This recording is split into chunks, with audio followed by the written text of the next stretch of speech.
పద్దపు కుటుంబం జీవకిరీతో ఎదురు చూస్తుంది అంటున్నాడు పౌలు గారు కదా.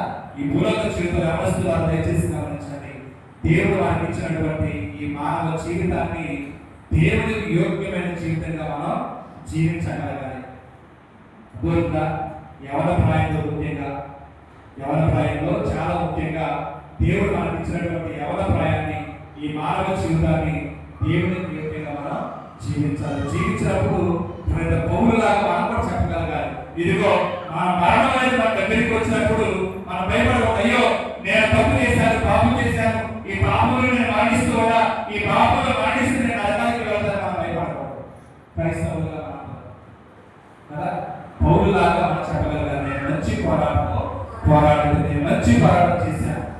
నేను ఇదిగో నా విశ్వాసాన్ని నేను నిలబెట్టుకున్నాను, కోరుకోవాలి విశ్వాసాన్ని.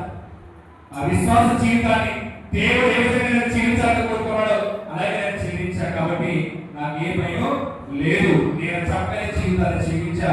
నా కోసం బహుమానం ఎదురు చూస్తూ ఉంది, వేచి ఉన్నది అని చెప్పి క్రైస్తవులుగా యవనస్తులుగా మనందరం కూడా చెప్పగలగాలి. చెప్పగలిగినప్పుడే మన క్రైస్తవ జీవితానికి అర్థం అనేది చేరుతుంది. అలాంటి జీవితాన్ని నువ్వు జీవిస్తేనే నీకేం కావాలో నీకు తెలుస్తుంది కదా. యవన ప్రాయంలో మా